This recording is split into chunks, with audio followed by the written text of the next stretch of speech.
18 में आपके साथ मैं हूं हिना। नजर करते अब तक की खास खबरों पर। तो दक्षिणी दिल्ली लोकसभा सीट के बीजेपी प्रत्याशी रामवीर सिंह बेदुड़ी ने नामांकन से पहले किया रोड शो। नामांकन के वक्त उत्तराखंड के मुख्यमंत्री पुष्कर सिंह धामी और वीरेंद्र सचदेवा भी मौजूद रहे। बीजेपी प्रत्याशी राम सिंह बेदुड़ी ने अपना नामांकन दाखिल करने से पहले गोपाल मंदिर में माथा टेक कर ईश्वर का आशीर्वाद लिया। इस मौके पर दिल्ली के प्रदेश अध्यक्ष वीरेंद्र सचदेवा ने कहा कि दिल्ली की 7 सीटों पर कमल खिलाने जा रहे हैं और दिल्ली की जनता इस बार भी मोदी को प्रधानमंत्री बनाएगी। श्री नरेंद्र मोदी जी की लीडरशिप में भारतीय जनता पार्टी के सातों उम्मीदवार भारी मतों के अंतर से जीत रहे हैं। 2019 में भारतीय जनता पार्टी के उम्मीदवारों को 57% से लेकर 60% वोट पड़ा। इस बार मोदी जी की लीडरशिप में 70% से ज़्यादा वोट भारतीय जनता पार्टी के उम्मीदवारों को पड़ने जा रहा है। भारतीय जनता पार्टी के उम्मीदवार चुनाव नहीं लड़ रहे हैं। दिल्ली की जनता ने इस चुनाव को अपने हाथ में ले लिया है और दिल्ली की जनता भारतीय जनता पार्टी के उम्मीदवारों का चुनाव लड़ रही है, क्योंकि मोदी जी ने राष्ट्रीय स्तर पर भी अनेक ऐतिहासिक विकास के कार्य किए। मेरा ये मानना है कि पिछली बार अगर भारतीय जनता पार्टी दक्षिण दिल्ली से 3,70,000 वोट से जीती तो इस दफा मार्जिन डबल होगा, क्योंकि ये चुनाव भारत के विकास का चुनाव है, ये चुनाव भारत की अस्मिता का चुनाव है। और अब नेता प्रतिपक्ष दिल्ली विधानसभा में श्रीमान रामवीर सिंह बेदुड़ी जी के नेतृत्व में दक्षिण दिल्ली में हम चुनाव लड़ रहे हैं और जितनी विपक्षी पार्टियां हैं उनके अपने अध्यक्ष, कांग्रेस के अध्यक्ष अरविंद लवली जी का दिल्ली में रेजिग्नेशन देना और आम आदमी पार्टी के चुनाव का टाइटा फिस होना, इस बात का धोता। लोकसभा पर माननीय नरेंद्र मोदी जी के नेतृत्व में कमल खिलने जा रहा है। दिल्ली की जनता ने मन बना लिया है कि माननीय प्रधानमंत्री नरेंद्र मोदी जी को तीसरी बार प्रधानमंत्री बनाना है। इसलिए राजस्थान के उदयपुर जिला के नाई गांव में आए दिन हो रही चोरी को लेकर आक्रोशित ग्रामीणों ने थाने का घेराव किया। नाई गांव में चोरों के आतंक से परेशान ग्रामीणों ने नाई थाने का घेराव करके थाने के बाहर चैनल गेट पर ताला लगाने का प्रयास किया। मामला बढ़ता देख थानाधिकारी नरपंत सिंह मौके पर पहुंचे और जल्द से जल्द आरोपियों को गिरफ्तार करने का आश्वासन दिया है।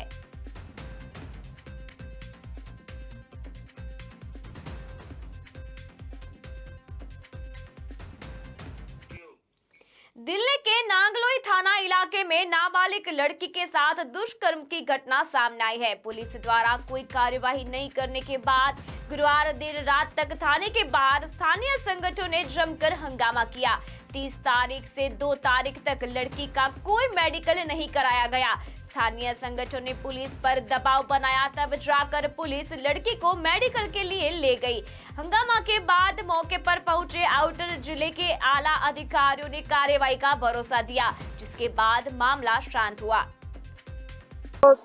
चली गई है, पता नहीं कहाँ चली गई थी। शाम को 4-5 बजे पता नहीं क्या हुआ क्या नहीं हुआ। हमें 30 तारीख को सुबह मिली है 7 बजे मेट्रो स्टेशन के नीचे।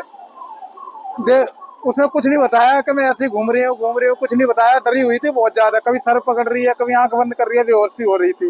हम थाने लेके गए, थाने में भी कुछ नहीं बताया उस लड़की ने। थाने में हम वापस आ गए। पूरा दिन हमने पूछताछ करी है उससे, पूरा दिन हो गया। पूरा रात निहाल विहार थाने से आ गए थे हम लोग, भेज दिया उन लोगों ने।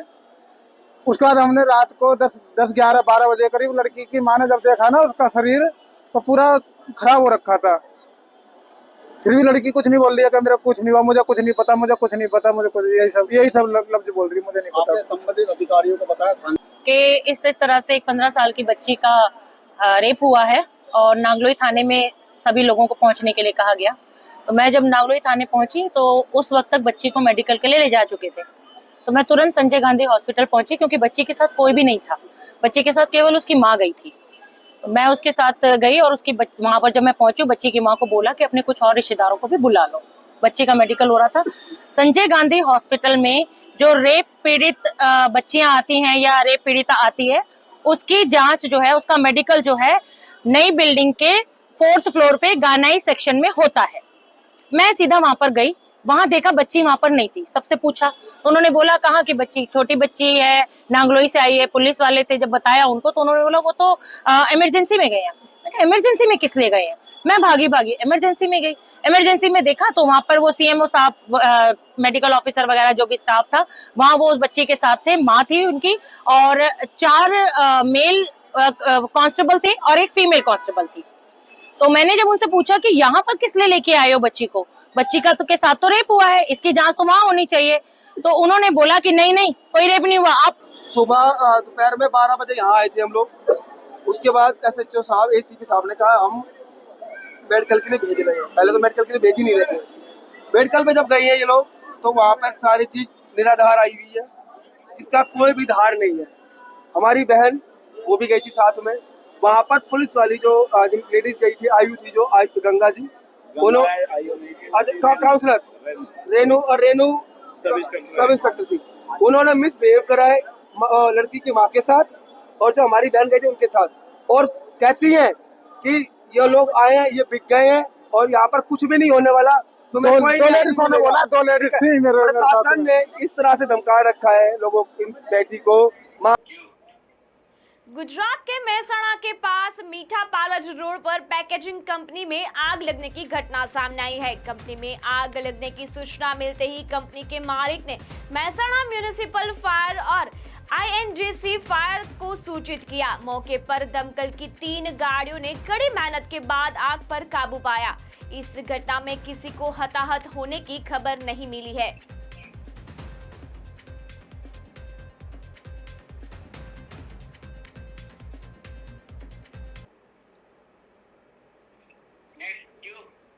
दिल्ली के गुलाबी बाग स्थित सर्वोदय सह शिक्षा विद्यालय में ब्लेडबाजी का मामला सामने आया है। यहां एक छात्रा ने सहपाठी छात्रा के गाल पर ब्लेड से हमला कर दिया। सर्वोदय विद्यालय के बाहर 9वीं क्लास की 2 छात्राओं के बीच टिफिन के खाने को लेकर विवाद हुआ था। वारदात से जुड़ा एक वीडियो सोशल मीडिया पर वायरल हो रहा है। घटना के बाद से छात्राओं में दहशत का माहौल देखने को मिल रहा है।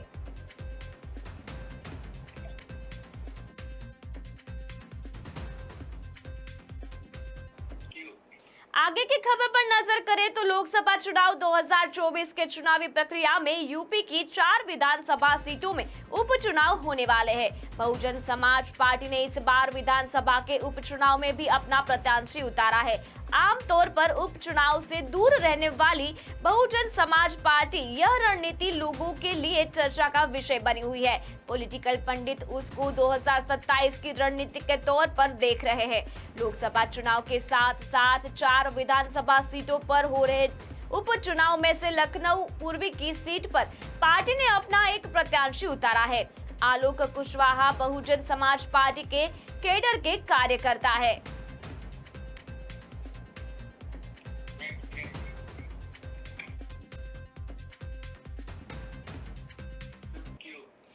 खबरों में वक्त हुआ एक छोटे से विराम का। देखते रहिए G18।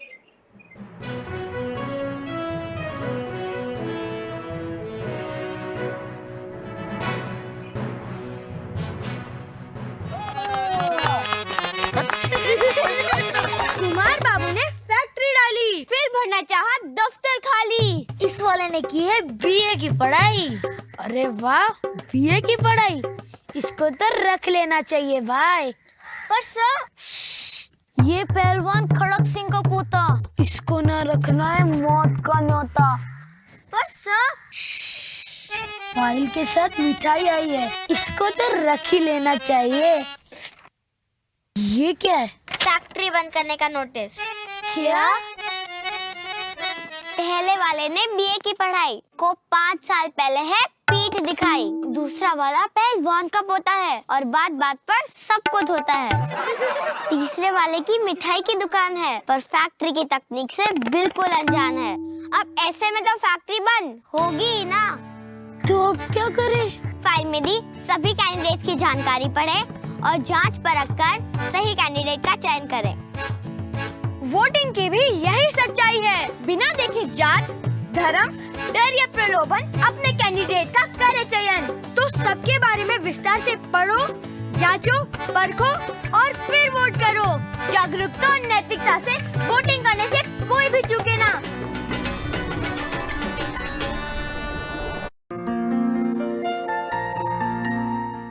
As citizens and Indians, we are citizens of the world's largest democracy, which our country is. The Constitution gives us a multitude of rights as citizens, but it also expects that each of us performs the duty which is cast upon us. And one of the foremost duties of citizenship is to cast our vote. In a constitutional democracy, the government is a government of the people, by the people, and for the people. And we call it that because of the fact that each of us has a participatory role in electing the government. When I was young and I crossed the age of eligibility to vote, I remember the excitement in my heart that for the first time I would be queuing up at the polling booth and exercising my franchise. Getting that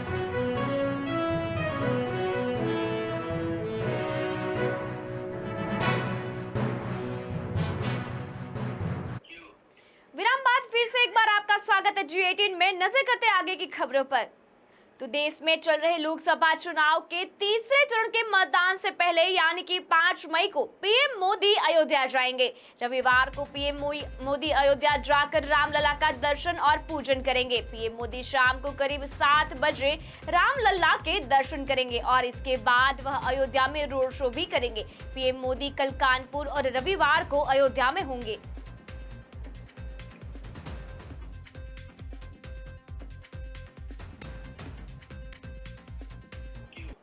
Sabarkantha जिले के वडाली तहसील के वेड़ा गांव में एक दर्दनाक घटना सामने आई है। वेड़ा गांव में वंजारा परिवार के घर पार्सल खोलते हुए धमाके में पिता पुत्री की मौत हो गई। पार्सल खोलते ही जोरदार धमाका हुआ और पिता की मौके पर ही मौत हो गई और बेटी की इलाज के दौरान मौत हो गई। दोनों के शवों को अस्पताल पहुंचाया गया, जबकि 2 अन्य घायलों को इलाज के लिए सिविल अस्पताल पहुंचाया गया। वहां से दोनों घायलों को आगे के इलाज के लिए अहमदाबाद भेज दिया गया है।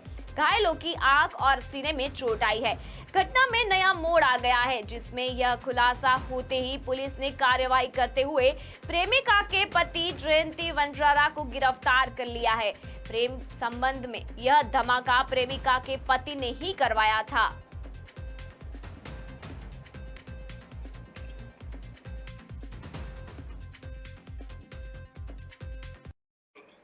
ईडी की गिरफ्तारी के खिलाफ दायर हेमंत सोरेन की याचिका पर झारखंड हाई कोर्ट आज अपना फैसला सुना दिया है।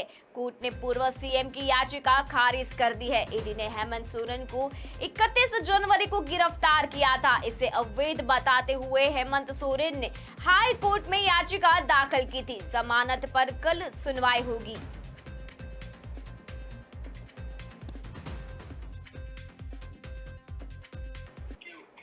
केदारनाथ और आसपास के इलाकों में बेमौसम बर्फबारी से केदारनाथ धाम यात्रा की तैयारियां प्रभावित हुई है। 10 मई को केदारनाथ धाम के कपाट खुलने हैं, जिसके बाद यहां बड़ी संख्या में भक्तों के पहुंचने की उम्मीद जताई जा रही है।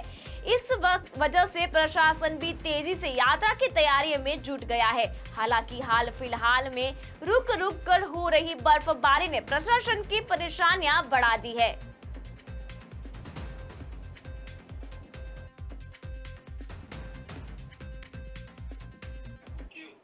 आगे की खबर पर गौर करें तो दिल्ली के एक स्कूल को फिर से बम से उड़ाने की धमकी मिली है। ये धमकी नांगलोई रेलवे स्टेशन के पास एक स्कूल को मिली है। पुलिस कमिश्नर के ईमेल आईडी पर यह धमकी भरा मेल आया है, जिसमें लिखा गया है कि नांगलोई रेलवे स्टेशन के पास वाले स्कूल में बम फटेगा। हालांकि इस मेल के तुरंत बाद पुलिस हरकत में आ गई और टीमों को भेज दिया गया। जब स्कूल की जांच कराई गई तो जांच में कुछ भी नहीं पाया गया। बता दें कि इससे एक दिन पहले दिल्ली के करीब 100 स्कूलों को बम से उड़ाने की धमकी मिली थी।